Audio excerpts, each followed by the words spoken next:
So I wanted to use this comment as an example. Now, do not go after this person because I really do think it is a lack of understanding because of what the schools are teaching. This is a teacher. She's a mandatory reporter. She works at a high school. It is her understanding that she is to report it to an admin, and they are supposed to take it from there. If they don't, she has no way of knowing. Now, the reason that I am trying to educate everyone on this topic is because that is where the disconnect is. It is not okay to rely on other people when the legal obligation falls back on you as well. And I don't mean that in a negative way. I mean that if a school is teaching their staff, this is their policy and procedure right here, that's not okay because that's not what the law is. And so what I am seeing is that policies and procedures that are being put in place are not necessarily matching what the law states. Okay, so if you go to the National Association of Mandated Reporters.org, there will be lots of information there on who is required to report and what they are required to report. So you are required to report bullying, fights, threats of violence to a school, children that are coming to you regarding sexual assault claims. That's a pretty big one. Child abuse. That's another pretty big one. Did you know that you're also supposed to report domestic violence to help protect the parent that is trying to protect the children? I cannot tell you how many times I have been failed by the state of Oregon due to their lack of understanding of what a mandated reporter is. I was taught by my doctor in 2017 that I was a victim of domestic violence. I did not know that. Some things you do not know until you are shown. So when I found that out, I fought like hell to try and get out. But because not a single person who was a mandated reporter assisted me or reported it like they were supposed to, I'm still to this day trapped dealing with an abusive man who I have to co-parent with. I successfully escaped my abuser in 2019 with the help of police, with the Department of Human Services, who actually physically put us on an airplane, bought our tickets, and flew us out of the state. Had everyone done their jobs regarding mandated reporting, I would have not been court-ordered by the state of Oregon back into the hands of my abuser. I would not have been court-ordered to surrender my children who he was hitting and beating up and leaving bruises on their bodies back to my abuser.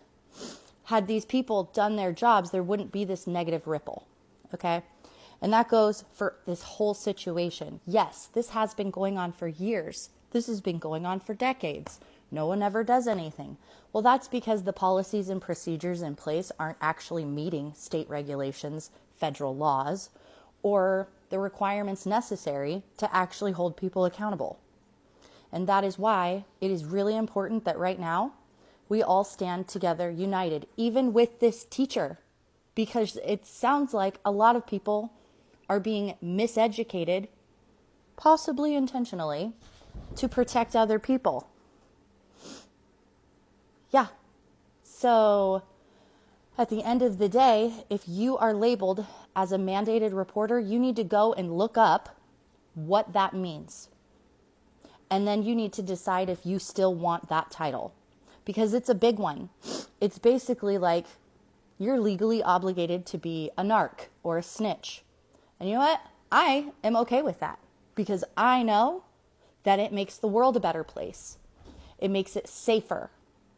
So if you are not comfortable with that role, then you need to go ahead and disenroll, because there are people in this world that are comfortable with that role and do not give a shit about fear or about what's going to happen to me for reporting, because I know that I'm just trying to keep people safe.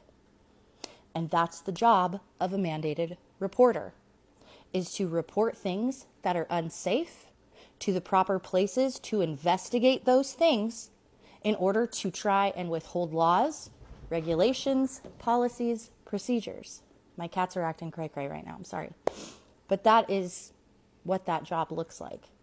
So I hope you guys can kind of give some people some grace as we continue to navigate all of this, because it is confusing. There's a lot of misinformation. There's a lot of rules being broken and laws not being enforced and laws not being followed. This is just the beginning. Trust me, I know that this is way bigger than just a school or multiple schools. It's way bigger than just school systems. It's also the Department of Human Services. It's also the family court system. It's also Child Protective Services. Someone mentioned Allie Carter's name. Say her name. I know the world is not quite ready for everything that she has to say, but as a former foster youth, I will validate her. And I will tell you that you should go get some education from this young lady, because she has been through the ringer, protecting the community and the public, trying to raise awareness about what actually is out there. And it's scary, but it's time to be brave, or it's just going to continue, like I said, for another 50 years. Only it will be worse. There will be very little safety in the world. And without safety, there really isn't a whole lot of hope or faith or compassion or love. So I hope you guys will choose that.